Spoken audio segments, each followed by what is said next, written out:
Quais são os custos de uma rede FTTH? Você já deve ter se perguntado sobre isso. E nesse vídeo eu quero te mostrar as médias que a gente tem com base nos projetos que a IPv7 fez primeiramente e depois te passar uma planilha no qual você mesmo vai poder criar as próprias médias com base nos projetos que você faz na sua região, né? A gente sabe que projeto não é uma receita pronta que se aplica em qualquer lugar, em qualquer empresa, né? Tem diferença de nível de concorrência, diferença de capacidade de investimento, infraestrutura de postes, formato da região.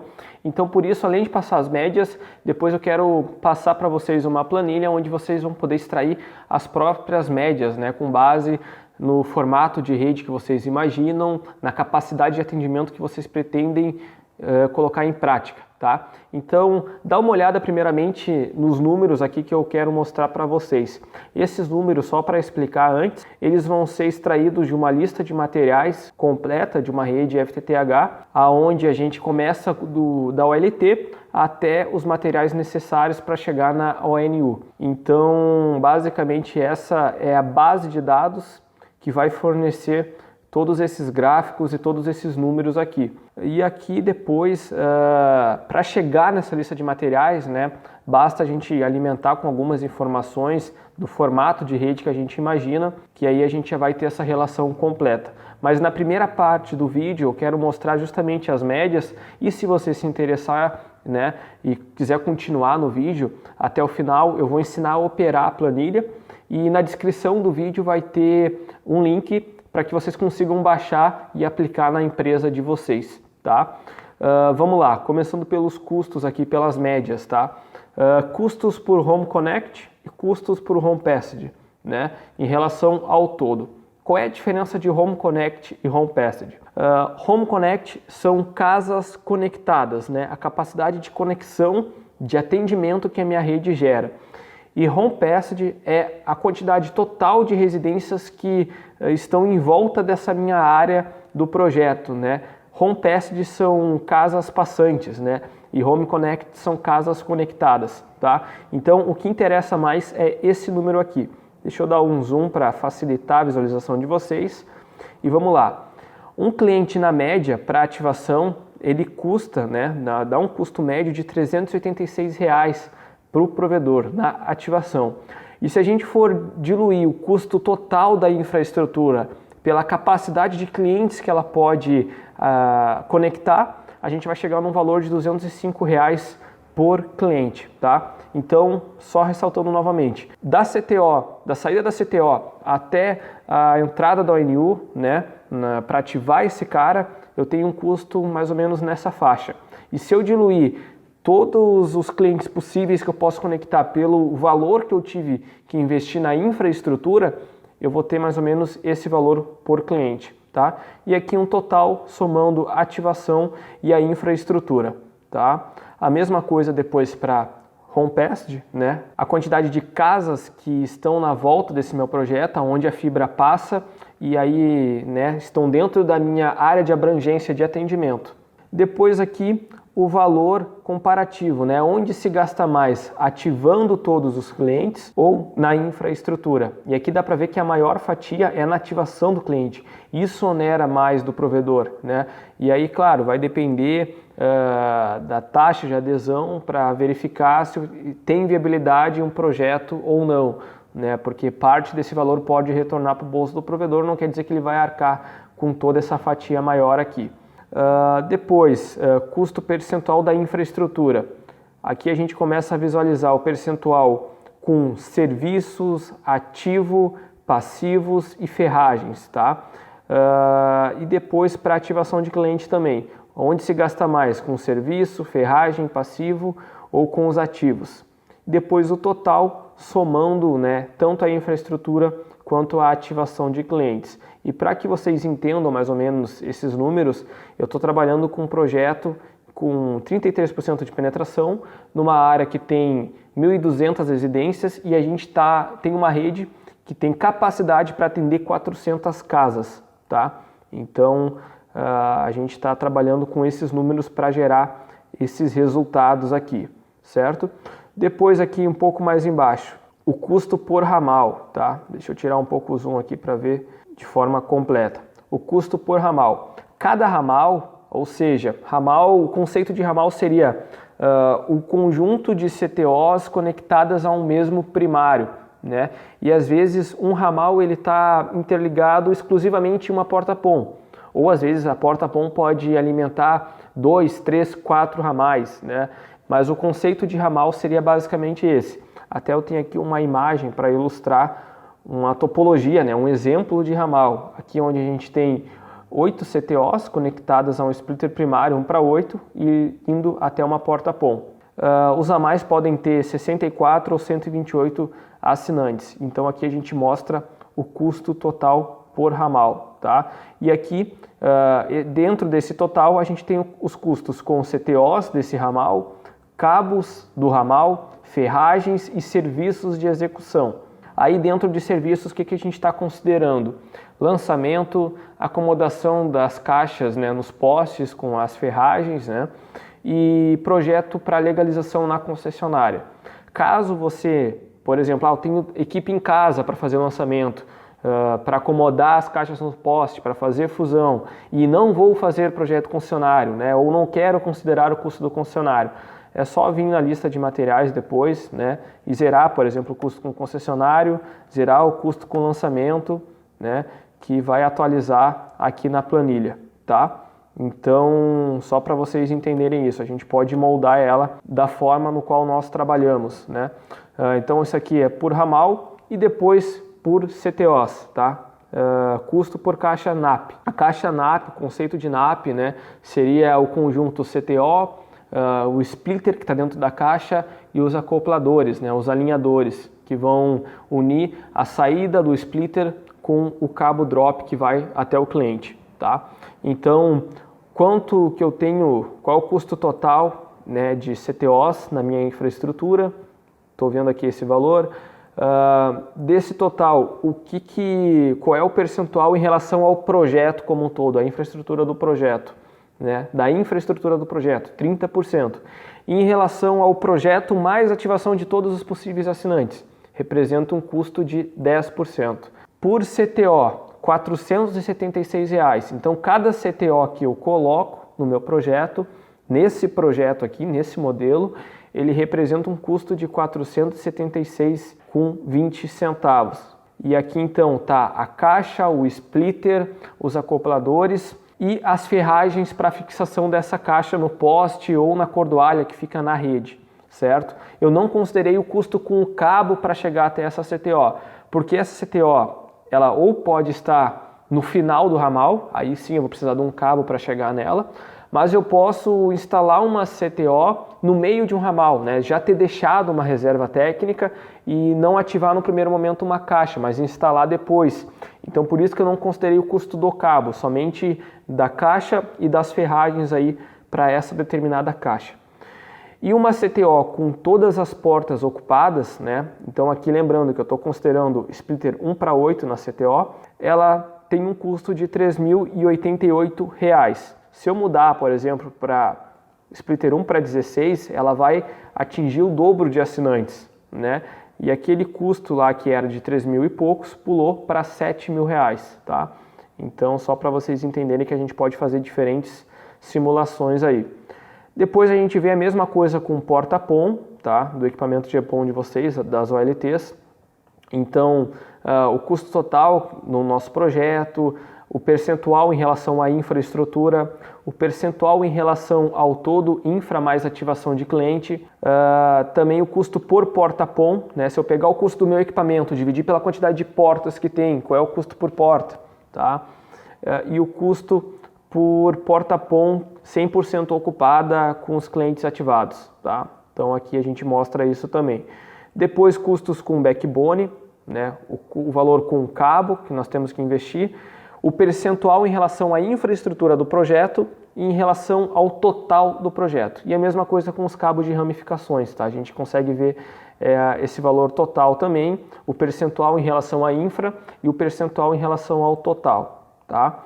Então são esses números aqui que a gente gostaria de apresentar para vocês, né? Para que vocês conheçam um pouco mais do que representa, né? Qual o valor de uma rede FTTH, tá? Agora vamos para a parte vamos dizer assim, de customizar essa planilha, né, ao nosso modelo de trabalhar. Então a gente tem a lista de materiais aqui. Essa lista é gerada, novamente ressaltando, né, com base nos números que a gente colocar na aba de dados, né, na nossa base de dados. E esses valores unitários, né, a gente vai ter a descrição do equipamento necessário, o quantitativo e os valores unitários. Esses valores são médias de mercado, né, não são voltados a nenhum fabricante em específico. Então, por exemplo, a minha OLT 8 portas POM que eu compro não é 16 mil reais, é 20 mil reais, tá? Posso digitar aqui e ela já vai atualizar no dashboard, tá? Então, todos os gráficos eles vão sendo atualizados. E isso serve para qualquer equipamento, tá, pessoal? Então, vocês podem brincar aqui de acordo com o valor que vocês pagam ou que vocês imaginam pagar. Agora vamos para a base de dados, né? O que eu preciso alimentar para gerar essa lista de materiais e depois para gerar essa quantidade essas estimativas, né? Essas médias que nós vimos aqui. Vamos lá, primeiramente a região e o atendimento, né? Qual é a quantidade total de residências da área onde a gente pretende atuar? No meu exemplo aqui estava 1.200, mas sei lá, você está imaginando um outro bairro maior ou uma cidade inteira, não sei o que você está imaginando, né? Mas vamos dizer que tenha, sei lá, 2.400 residências. Aí a penetração, se ficar em 400 atendimentos dentro desse número total de casas, baixou para 17%, tá? Mas aí eu quero aumentar o meu número de atendimentos, eu quero ir para dentro, né, dessas 2.400 residências, eu quero atender metade, 50%, 1.200 residências. Perfeito, aqui já atualizou a taxa de penetração. Agora o que a gente tem que informar aqui? A largura dos terrenos, aonde essa área das casas, né, dessa área que a gente escolheu aqui, tá? Eu coloquei uma média de 10 metros de largura, porque é uma média de regiões onde tem classe média, média baixa, né? Mas a gente sabe que em regiões mais pobres as casas têm, sei lá, 5 metros de frente, né? Ou em regiões com poder aquisitivo maior, a gente tem casas com 30, 40, 50 metros de largura. Então isso vai variar muito, por isso que é uma variável, tá? Vocês podem modificar isso. E como é que eu faço para saber? É muito fácil, tá? Vou lá no bairro que eu quero, que eu imagino atender, pego uma régua, né? E meço de fim a fim, né? Meço aqui uma ponta a outra da casa, tá? Dá para ver aqui que deu mais ou menos 10 metros. Eu vou trabalhar com essa metragem. Mas se fosse 20 metros, né, a gente já ia ver os números sendo atualizados, tá? Então, vocês podem moldar conforme a região de vocês. Para que a planilha fique mais assertiva, pessoal, eu recomendo que vocês façam essas simulações em regiões pequenas, tá? Numa cidade inteira, né? Numa cidade grande, por exemplo, Florianópolis, Porto Alegre, Salvador, São Paulo, vai ter vários cenários diferentes, né? Então, se vocês conseguirem fazer num bairro, isso aqui vai ficar mais assertivo, tá? Então essa seria a minha recomendação. Depois disso, a gente vem para o splitter, né? O nível de splitagem da nossa rede e ramal, tá? Então o splitter de atendimento da caixa pode ser 1:8, pode ser 1:16, pode ser 1:4, né? E como vocês já viram nos dashboards, o que eu escolher aqui vai impactar no custo total do projeto. Então, se não for 1:8, for 1:16, a quantidade de caixas que antes era de 150, né, para atender esses 1.200 residências, com splitter 1:8, trocando para 1:16, ela vai para 75. E vocês podem ver aqui que a distância entre caixas vai aumentar também, né? Antes a gente tinha uma média de 80 metros de uma caixa a outra. Se eu trocar para 1:16, ela vai ficar em 160 metros. Se eu mudar a penetração para 30%, sei lá, pegar 800 residências aqui, vai dar 33%. Colocar splitter 1:16, dá 240 metros de distância entre uma caixa e outra. Mudo para 1:8, dá 120 metros, tá? Então, dá para ver que ela atualiza conforme qualquer dado que vocês vão informando aqui. Depois a gente tem o splitter de distribuição, que é o primário, que vai interligar essas CTOs desse ramal em específico, né? Que que também pode ser 1 para 8, 1 para 16, 1 para 4, a gente vai selecionando e a quantidade de ramais do projeto e o tamanho do ramal, ele já vai sendo atualizado aqui. E vocês podem ver aqui embaixo que conforme eu vou mudando o splitter de atendimento e o splitter de distribuição, aqui ela já me dá a quantidade de clientes interligados na porta PON, tá? Então vamos lá, primeiramente 1 para 8, 1 para 8, 8 vezes 8, 64, 64 clientes na porta PON. Eu também posso colocar dois ramais conectados em uma mesma porta PON. Aí aqui tem essa pergunta, né? 2 ramais na porta PON, coloco o verdadeiro, ela já vai para 128, tá? E aí informa a quantidade de portas necessárias e a quantidade de OLTs que vocês precisam. E aí vai depender da quantidade de portas da OLT que vocês vão comprar, tá? Então, se for um projeto maior aqui, por exemplo, 5.000 residências, eu quero atender dessas 5.000, 2.400, deu 48%. 1 para 8, 1 para 8, né? 2 a mais por porta PON, eu vou precisar de 19 portas PON, tá? E aí, se eu for utilizar uma OLT com 8 portas, eu vou precisar de 3 equipamentos, o que está mostrando aqui. Se eu for comprar uma OLT de 16 portas, eu vou precisar de 2 equipamentos, tá? Então, vocês conseguem fazer esse comparativo também. E tudo isso que a gente vai digitando, que a gente vai mudando, vai alterando na lista de materiais e automaticamente nos dashboards, tá? Pode ver que o gráfico ele já não é mais o mesmo, ele mexeu aqui. Aqui também a gente pode selecionar se essa rede é FTTH ou é um FTTC, né? Um PAC-PON, tá? Então aqui, por exemplo, se for FTTC, olha a lista de materiais lá. Aí já vão entrar, né, aqui embaixo, a fonte PoE, o cabo TP, a ONU cai fora, né? Em vez da caixa NAP, a gente tem a caixa PAC-PON, né? E os dashboards também, eles atualizam aqui, tá? Então, é uma outra opção que vocês podem selecionar. A gente também pode dizer, na mesma planilha, se a gente quer ou não ter fibras livres nos nossos cabos de backbone, né? E qual regra que eu considero aqui? Se eu não quiser fibras livres, no pior dos casos eu vou estar com, sei lá, eu preciso de 12 fibras, eu vou estar utilizando um cabo de 12. Preciso de 24 fibras, eu vou utilizar um cabo de 24. Vou utilizar 100% do cabo no pior dos casos, tá? E se eu falar que eu quero fibras livres no meu backbone, eu estou considerando que no pior dos casos você vai ter 50% do cabo desocupado. Então metade ocupada e metade livre para poder crescer. E aí você pode crescer em 100%, né, a capacidade da sua rede FTTH. A gente também pode determinar o tipo de cabo nos ramais, nas derivações. Pode ser um cabo de 6, um cabo de 8, um cabo de 12, tá? E tudo isso vai sendo alterado na planilha, né? Na lista de materiais, né? Entra agora o cabo de 12 ao invés do cabo de 6 que estava selecionado, tá? Então a gente tem como fazer essa escolha também. E depois aqui, né, a última opcional que eu coloquei na planilha seria o tipo de fixação, né? Eu coloquei 2 modelos que a gente pode trabalhar. O primeiro modelo é utilizando o suporte universal, que a gente também chama de SUPA, né? Tem outros fornecedores e distribuidores que dão outro nome, mas o mais popular é SUPA, aonde o mesmo suporte a gente tem a opção de fazer ali na imagem, né? A suspensão do cabo, mas também a gente pode fazer um coragem, colocando a alça pré-formada, tá? E em cima ainda tem espaço, né? Tem 2 ranhuras para os drops, então é bem interessante. Ou a outra opção, né?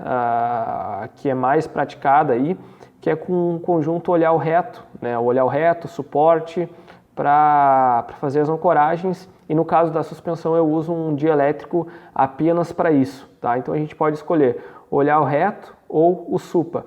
E aí isso vai impactar na lista de materiais, né? Escolhi o SUPA ali na base. Então se eu for ver o meu suporte, deixa eu achar ele aqui, suporte SUPA, tá? Aqui já está selecionada a quantidade que eu preciso, o valor médio, né? E o valor total. Eu posso trocar para olhar reto, né? Aí na lista de materiais a gente já não tem mais o SUPA e aí já, né, vem as outras ferragens. E também o dashboard vai sendo atualizado, tá? Então, pessoal, basicamente Esse é o funcionamento da planilha. A gente vai colocar algumas informações, ela vai gerar uma lista de materiais e com a lista de materiais a gente vê as médias do nosso projeto. Quanto custa por cliente, quanto custa por porta-pom, qual o valor por caixa de atendimento, qual o valor por ramal, tá? E como vocês viram, né, essa planilha ela está totalmente destinada para uma rede balanceada. Se esse vídeo, né, tiver uma boa repercussão, se vocês gostarem desse material, desse conteúdo e quiserem, a gente pode fazer o mesmo material destinado a redes desbalanceadas ou uma planilha para considerar uma rede mista, por exemplo, né? E depois, sei lá, acrescentar mais funções, sinal de potência. Coloquem aí nos comentários, entrem em contato com a gente e digam o que vocês precisam, que a gente tenta gerar um conteúdo e um material legal que vocês possam gerar aí para a sua empresa, vocês possam utilizar no dia a dia e ter um norte, né? Deixa eu até fazer uma observação. Vocês estão vendo aqui no vídeo que tem uma lista de materiais geradas a partir de uma base de dados, tá? Além dessa planilha, existem várias outras aí de outras empresas, planilhas mágicas que geram lista de materiais, né, que dão quantitativos. Eu não aconselho que nenhum provedor, nenhuma empresa saia comprando material com base em descrições de planilhas mágicas, tá? Só um projeto de fato ele vai te dizer qual é o tipo de material que você precisa, aonde o cabo tem que passar, aonde a caixa tem que ser instalada, tá? Isso aqui só serve para nos dar uma base de custo, né? Para a gente, sei lá, fazer uma reserva ali para investimento numa rede FTTH. Agora, se vocês forem de fato para a execução, realizem um projeto antes, tá? Não comprem material apenas com base em estimativas em que vocês acham que vão precisar, tá, pessoal?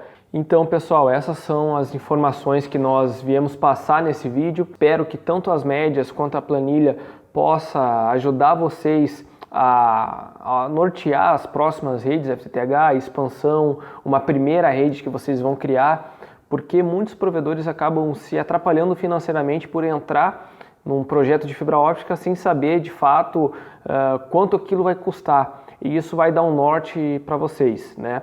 Só é importante ressaltar, vocês viram uma lista de materiais aqui e existem várias outras planilhas mágicas aí que geram listas de materiais com base em algumas informações. Porém, é importante que vocês não saiam comprando equipamentos com base em estimativas, em planilhas mágicas, né? Com base no que vocês acham que vão ter que utilizar na rede. Isso aqui serve para nortear, né? Ter uma ideia de custo. Porém, se vocês forem de fato executar um projeto FTTH, façam um dimensionamento, façam um desenho, façam uma elaboração de projeto no papel antes. E aí sim vocês vão ter de fato a relação de materiais necessárias que vocês precisam para ir para a rua, para ir para campo, para começar a executar e ativar cliente, tá? Não façam nada com base em estimativa, porque geralmente isso causa um superdimensionamento ou um subdimensionamento da rede. E como eu já comentei em outros vídeos, nos dois casos, no final das contas, isso vai gerar um custo maior para vocês, para o provedor de internet. Então eu espero ter ajudado. Caso vocês gostaram desse material, queiram receber uma planilha em formato de rede desbalanceado, em formato de rede mista, né, balanceado com desbalanceado, FTTH com FTTC junto, né, os dois atendimentos, coloque nos comentários, entre em contato com a gente que a gente vai tentar fornecer cada vez mais materiais que vão ajudar no dia a dia dos provedores de internet. Valeu, abraço!